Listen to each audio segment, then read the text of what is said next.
Hello friends, आप सभी का स्वागत है मेरे यूट्यूब चैनल पर। तो चलिए हम अपनी कहानी को आगे कंटिन्यू करते हैं। जैसा कि हमने अपने पिछले पार्ट में सुना था, वांग जी और विंग अपने प्यार भरे पल साथ में जी रहे थे। वहीं दूसरी तरफ महाराज और महारानी विंग की शादी की बात कर रहे थे, क्योंकि विंग अब बड़ा हो रहा था और उसकी शादी करना भी ज़रूरी था। और शाही महल में, शाही लोगों में छोटी उम्र में शादी करना आम बात थी। वहीं दूसरी तरफ महाराज को पता चल गया था कि विंग वांगजी नाम के लड़के को पसंद करता है और वो उनके राज्य से ही है, जो कि गुस्सू है। ये सोचकर महाराज को बिल्कुल भी अच्छा नहीं लग रहा था, क्योंकि वो चाहते थे कि विंग किसी प्रिंसेस से शादी करे ताकि उनका जो देश है वो तरक्की कर सके और विंग का रिश्ता भी बाकी देशों के साथ और उनके लोगों के साथ अच्छा बन सके। वहीं महारानी महाराज को समझाने की कोशिश कर रही थी कि वो अगर ऐसा करेंगे तो इसके परिणाम अच्छे नहीं होंगे, और वो नहीं चाहती कि उनके बेटे की शादी कोई राजनीतिक मुद्दा बनकर रह जाए। इसीलिए वो महाराज के इस फैसले के बिल्कुल खिलाफ थी। वहीं विंग और वांग जी को गुरुकुल में पढ़ते पढ़ते 1 साल से ऊपर हो चुका था। अब सिर्फ 6 महीने बच रहे थे विंग के गुरुकुल से पास आउट होने के। वहीं दूसरी तरफ महाराज आज फैसला करते हैं कि वो विंग से बात करेंगे उसकी शादी के बारे में, और वो विंग को महल में बुलाने के लिए एक सैनिक को भेजते हैं। वो सैनिक अपने घोड़े के साथ रफ्तार से गुरुकुल की तरफ जाता है, जहां विंग और वांग जी एक दूसरे का हाथ पकड़ के घूम रहे थे। वांग जी विंग से बहुत प्यारी प्यारी बातें कर रहा था, वहीं विंग भी उसकी बातें सुनकर और उसके बालों में अपने हाथ फिरा रहा था। विंग को वांग जी के साथ समय बिताना बहुत ज़्यादा पसंद था और वो अपना ज़्यादातर समय एक साथ ही बिताते थे। हालांकि इनसे उनकी शिक्षा पर कोई फ़र्क नहीं पड़ता था, पर गुरुजी उन्हें अक्सर डांट देते थे कि वो हमेशा साथ में ही घूमते हैं, उन्हें अपनी पढ़ाई पर भी ध्यान देना चाहिए।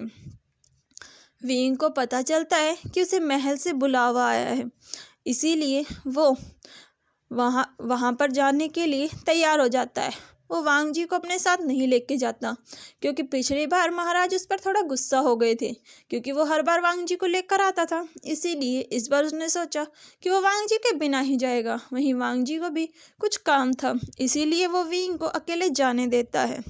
विंग महल के लिए निकल पड़ता है। कुछ ही देर में विंग महल में पहुंच जाता है, जहां वो अपने पिता के पास जाता है। आज पहली बार ऐसा हुआ था कि महाराज अकेले बैठे हुए थे। उनके पास ना ही कोई मंत्री था और ना ही कोई और। वहीं महारानी भी महाराज को चाय डालकर दे रही थी।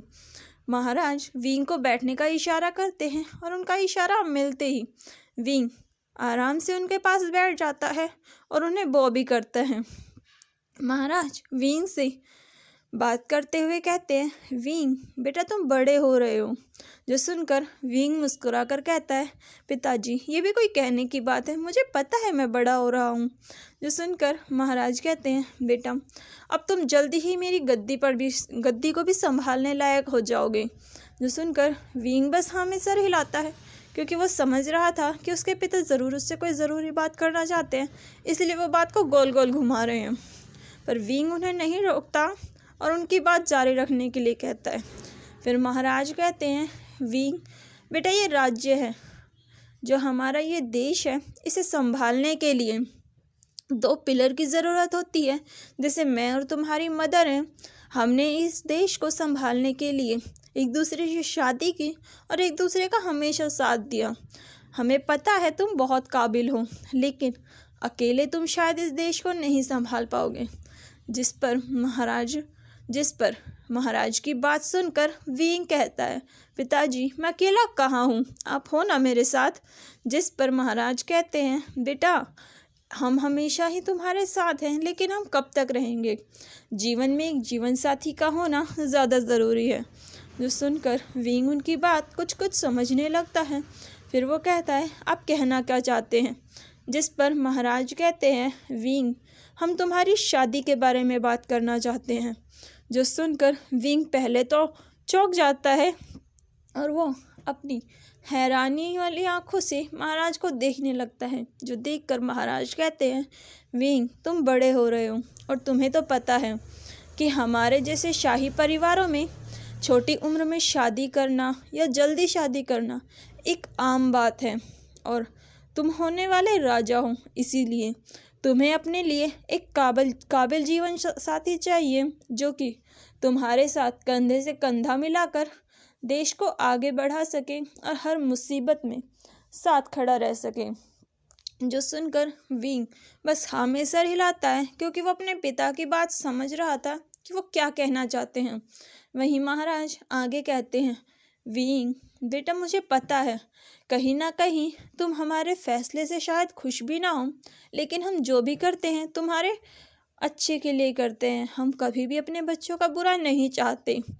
जो सुनकर विंग कहता है, मुझे पता है आप हमेशा हमारे लिए अच्छा ही सोचते हैं। फिर महाराज कहते हैं, बेटा तुम्हारे लिए कुछ रिश्ते आए हैं। जो सुनकर विंग चौंक जाता है और कहता है, रिश्ते? जिस पर महाराज कहते हैं, हाँ तुम्हारे लिए बहुत सारे देशों से बहुत सारी राजकुमारियों के लिए अलग अलग रिश्ते आए हैं।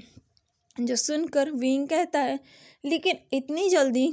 जिस पर महाराज कहते हैं, मैंने अभी कहा कि हमारे जैसे शाही परिवारों में जल्दी शादी करना आम बात है। जो सुनकर विंग कहता है, हाँ मुझे पता है, लेकिन मैं किसी और को पसंद करता हूँ। जो सुनकर महाराज बिल्कुल भी हैरान नहीं होते। जो देखकर विंग समझ जाता है कि उसके पिता सब कुछ जानते हैं।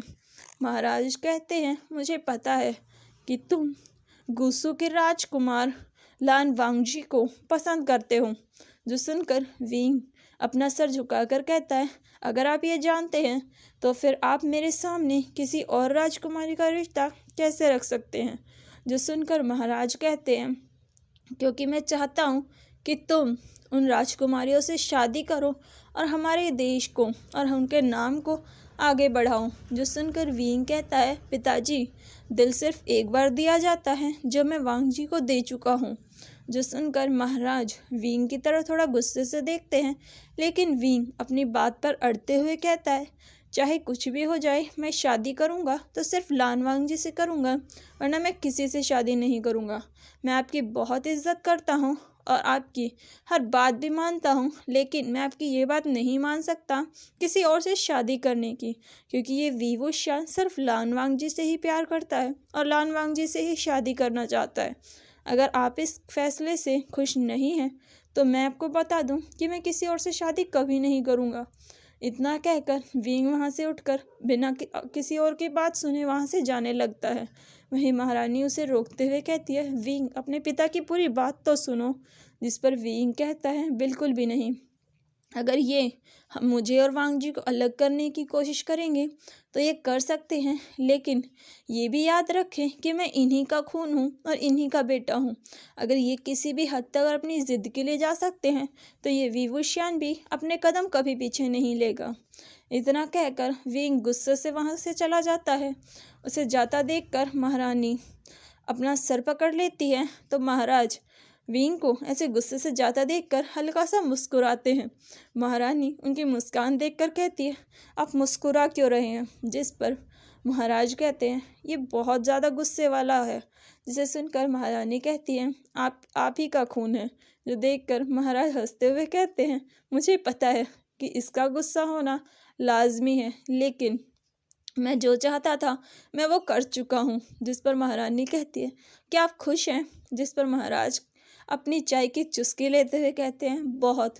फिर महारानी कहती है, जब आपको पता है कि वो वांगजी को पसंद करता है, उससे प्यार करता है, तो आप क्यों उन्हें अलग करना चाहते हैं? जो सुनकर महाराज मुस्कुराते हुए कहते हैं, किसने कहा मैं उन्हें अलग करना चाहता हूँ? तो सुनकर महारानी बिल्कुल हैरान हो जाती है। तो चलिए हम अपनी कहानी को आज यहीं ख़त्म करते हैं, मिलते हैं इसके नेक्स्ट पार्ट में। तो चलिए खुश रहिए और मेरे चैनल को लाइक कीजिए, शेयर कीजिए एंड सब्सक्राइब कीजिए।